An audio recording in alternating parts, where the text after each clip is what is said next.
Welcome to the podcast. Thomas Miller here. This episode is going to run on both fun astrology and subconscious mind mastery, so whichever one you're catching this on, welcome to the podcast. And I have to say, buckle in for the next about 20 minutes because this one could change your life dramatically. I don't say that very often, but I experienced it personally and now handing it off to you. Back in November of 2022, memorialized in episode number 314 of the Subconscious Mind Mastery podcast, I did a hypnotherapy session with Stevie McGuire. She's a podcast listener who I had done an astrology reading for that it was obvious that she would do really well in some kind of counseling. And she tells her story of why she chose hypnotherapy in this episode. So back in November, she was doing her practicum and got to the point where she needed to do some real sessions. She offered one to me, and I obviously took her up on it. Neither of us knew what to expect, but what unfolded, and I will refer you back to that podcast, was fundamentally life-altering in a way that I had no way to anticipate would even be there to uncover. I didn't realize that the entire feminine side of my soul had been imprisoned for a long, long time. And through this process of combining astrology and hypnotherapy, that was unlocked. I want you to meet the person who helped me do that, Stevie McGuire. Well, Stevie, this is long overdue. Welcome to the podcasts. Thank you for having me. Super excited to be here. Well, it's always good to start at the beginning and get a context. So how did you decide to get into this? Why? I think, like everybody, I had issues. I had things that were stopping me. I had irrational fears. I had traumas, just a lot of blockages. And I tried traditional therapy, to do those things or to work through those things. And astrology, of course, is an excellent tool for self-reflection and learning about oneself. And was it a year and a half, almost 2 years ago now, that you gave me my reading, my astrology reading, and it was remarkable. It was such an enlightening experience to get that reading and have a lot of things validated. Not just that, I was a creative artistic type, but that it was very much part of my path to be some type of therapist, some type of healer, some type of communicator for those things. And it was shortly before this reading that I had found a newspaper clipping of my grandmother, who I didn't really know very well, didn't live near, very few memories of. And I found this newspaper clipping, and it was the local paper here where I live in Spokane. And she was the co-owner of 3 hypnotherapy clinics. And my uncle helped her manage them. And I was blown away because I had never known this information. My dad had simply told me, "Oh, your grandma used to make tapes to help people quit smoking in their sleep." And that was the extent of what I knew about. I didn't even know that was hypnotherapy when he said that at the time. And so, when you were giving me my reading, I was like, "Well, what about hypnotherapy?" And you were like, "Yes, that would totally fall into this category of things that you would be really great at." And so, fast forward a little bit, and I reached out to a local woman here who has her own hypnotherapy institute and asked her some questions. And at the very end of the conversation, I said, "Hey, did you happen to know this woman? She was my grandma." And the lady, who is now my mentor and instructor, was like, "Oh my gosh, I absolutely." She's like, "I didn't know her like personally, but when she retired, she she referred all of her clients to me." So my grandma had referred all of her clients to this woman who, fast forward 30 years, would be my mentor in hypnotherapy. And she's a remarkable woman. She's been doing it for 40 years. And it's been such an incredible experience to not just learn hypnotherapy, but in the process of learning it, I had to actually go through all the things that I was learning. I had to get inner child regression sessions. I had to get past life sessions. It's just made huge changes as far as how I navigate this world, how I navigate the challenges in my own birth chart, how I have been able to move past some of the fears that have held me back from the things that I'm meant to be doing, like this. What was one of the main things that came up that released some of those shackles for you? I think the biggest thing for me and for most people is an inner child regression. One of the things that's important to remember about the subconscious mind is that it doesn't understand past, present, or future. It has no concept of time, and it has no concept of fact or fiction. So that's what our conscious mind and our critical factor is for. Our critical factor, our conscious mind, is there to decipher time for us and put that in perspective and to determine fact and fiction, what's true, what's not true. And the important thing to remember is that when something traumatic happens in your life, especially in your childhood, that memory is constantly happening on a loop. Everything that has ever happened to you or that ever will happen to you that you've imagined, that you've created a image of in your mind, is essentially playing on a loop. And so until you go and rescue that inner child in a hypnosis session, until you go back and you go to that memory and you ask that child, what do you need? What's going to make you feel safe? And then you remove that child from that situation. That child is in there. The child is in your subconscious, or your inner child is in your subconscious, driving your behavior from a place of fear and lack of safety. And so when you rescue the inner child, then all of a sudden your inner child is operating from a place of feeling safe and feeling loved and feeling secure, and it changes your entire perspective on every situation moving forward. So for me right now, all the time, my inner child is with me in my car. My inner child is no longer in that memory where she felt unseen and unheard and unsafe. I rescued her. And, for me, one of my most favorite, safest places is in my car, driving around. I love it. I feel secure. I feel in control. I like it. There's freedom. In my mind, my inner child, both at the age of 6 and 12, because I've done multiple inner child rescues, they're always with me in the back seat of my car, and we are always driving through life, and they're safe. I've got them. They're with me. I am there to take care of them and protect them and make sure they have space to express themselves. And so because a few versions of my inner child are with me instead of in those memories, I'm able to operate from a place of security instead of fear. And so, yeah, it can be hugely life-changing. Those kids were hiding, weren't they? They were afraid. Yeah. And a lot of times trauma is set in even deeper by how we're handled in a traumatic situation.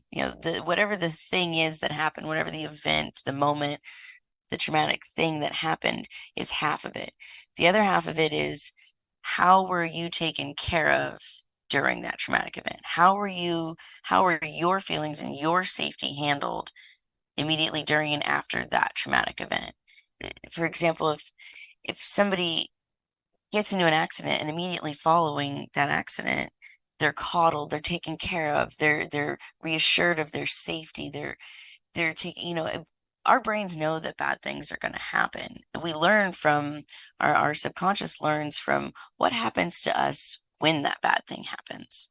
That's what our subconscious carries with us, is what's going to happen to us if this bad thing happens again.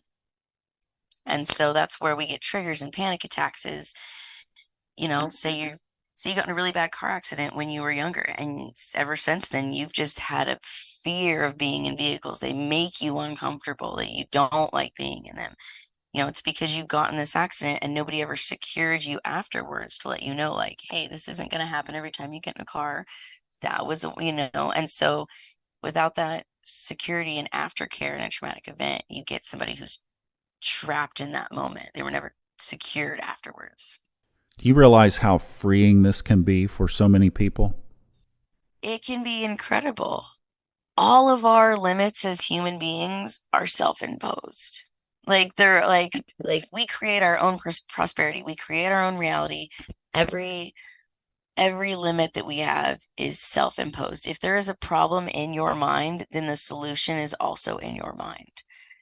It's all already inside you, all of your answers, all of your resolutions, and everything you have, everything that you need in order to get through your own blockages is right there. Well, you're combining somebody's astrology chart with this as well. And as I got further and further into astrology, I realized I was just sitting there saying, oh my gosh, if this could be combined with somebody that understood astrology, that could do the past life regression hypnotherapy, combined with what that chart says is that person's path, that would be the ultimate therapeutic process that you could go through. Got to looking around, and there was really one person in the whole country of America that was doing this, and she is booked up solid for the rest of her days. And that validated the point, number one, but also we need more people out there who are trained and are pursuing this the way that you are to combine the two. I didn't feel that it was my highest and best at the time. Maybe someday I'll revisit that. I don't know.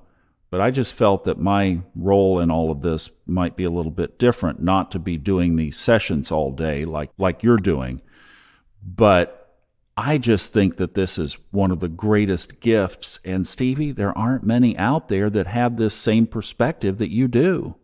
Yeah, and I don't know if it's just because I spend so much time listening to, your podcast and talking with people about these things. So in my little worldview, I'm like, everybody loves this, everybody knows about this stuff, and I forget that, there's actually a huge part of the population that doesn't have the astrology knowledge, and it's still kind of new to them. But everybody has trauma, everybody, suffers, and everybody has a birth chart.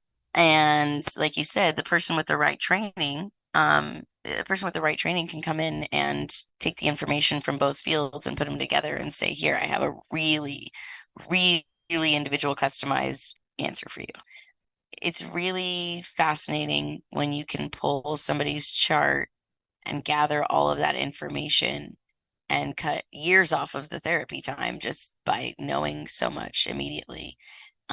Having both their past life, like Robert Glasscock says, you rotate the chart, ninth house and 12th house, and that gives you a lot. And then you do a session with the info, once you've given the client that information from their chart and they've had a few days or so to kind of resonate on it and really sit with it and see what kind of comes forward on their own. And then we go back and do an actual past life or an inner guide session and see what information their subconscious wants to bring forward to match with that. Yeah, it truly is amazing. I'd love for people to get in their mind what a session or sessions with you might look like. Can you tell us what working with you would entail? I do in-person sessions if you're local, obviously. For most people, most listeners, it would be over Zoom if you're not in the Washington State area. And what it would look like to do the combination astrology hypnotherapy is it would be a minimum 2 sessions. It's likely going to be more depending on, how many layers you want to pull back. We're very layered and complex human beings, and usually one session will get you, a good layer pulled back. But the first session would be an astrology reading where we're just going through your chart. We're looking at specifically, I'm looking at things like the midheaven and the nodes, the ascendant, the ninth and 12th house if we're doing past life. Just the overall energy of the chart too. And so once we get a good idea of the chart and the person's past lives or traumas from that aspect, then we would schedule the second session, which would be the hypnotherapy session. And then from there, it's me following the client's lead as far as them just explaining to me what's happening and how does that feel, and then eventually the rewrite. How do you want it to feel? How would this be better? What would make you feel safe? What would feel good? How do you want this to look? One of the things that we can use past life regression for is to bring forward character traits and abilities that we maybe don't think we have in this life. So you wanted to be a performer, but you had stage fright in this life. It's very personal for me. I have tons of stage fright. Well, not tons. I have a lot less now than I used to because of hypnotherapy, but I've always wanted to be on stage. And what you can do is regress back to a past life where you were that, where you did embody that characteristic, where you did embody that persona that you wanted to be. And you go back and you see yourself as that person in that life, knowing that that is you, that is a version of you. And you can dialogue with this past life version of yourself, and you can bring forward in the session. You're essentially telling your subconscious, like, you do have these abilities, you can do this. And then you bring that forward into your present life. And so post-hypnotic suggestions are just are anchors, the things that we're anchoring into the subconscious from the session. If it was a child regression, then it would be, you are loved, you are safe, you are free to express yourself, and things like that. Past lives would be similar. It's an amazing experience because if the client is willing and cooperative, and I keep myself open yet separate, it creates a really beautiful space for their subconscious and my intuition to work together to help guide them and get them to where they are trying to go. Because your subconscious knows what you need far more than I could ever guess. Everyone knows, your subconscious knows exactly what it wants to bring to the surface. And if I'm using my intuition and listening to my subconscious in that moment, then the two will communicate beautifully, and your mind will go exactly where it needs to, and the healing that needs to happen will absolutely happen. Well, I'm so glad that you're giving this gift to the world. And I have an idea. Are you ready? Yes. Why don't we do one? Let's do another one, but we're going to do it live and put it on Facebook and YouTube. Oh, fun. Would you be up for that? That's up to you and your vulnerability. Yeah, it's not that. I would definitely be up for that because it's not me being put on the spot. Well, let's think about that. We'll see what comes of it. All right. Wanted to put that out there. And your email address is? The email address is SN, as in Nicole, McGuire, McGuire, 01 @gmail.com. All right. And the website is I, as in EYE, -perceive.com. And you can reach out to me through the website or directly through email, either way. And then you can always order or schedule a 20-minute free consultation. I do those, no problem. So if you just have questions or you're not sure, or you just want to know more about all of it, I'm super happy to answer all those questions. Awesome. Great. Stevie, you're going to have a tremendous impact on the planet and the consciousness. Thank you so much for being with us. I sure hope so. Thank you for having me. And after we recorded this, Stevie contacted me and said that she wanted to revise the way that she was doing her practice. She is not going to charge for her readings. She's going to accept donations and referrals, obviously, but she wants this work more than anything to get out into the world. I think this is some of the most therapeutic, soul-based, transformational work that you can do. I did traditional therapy countless hours before I finally found this. And I always say, and we have to now basically on these podcasts, this is not intended to replace therapy with a licensed therapist. And I did that path, and this was more effective. That's my story. The best place, obviously, to start from a liability perspective in this day and age is with a licensed therapist. But keep Stevie in mind, especially with her new offer. Thank you so much for listening to this. I hope it touches your soul as much as it has mine. I'm Thomas Miller. Enjoy the journey.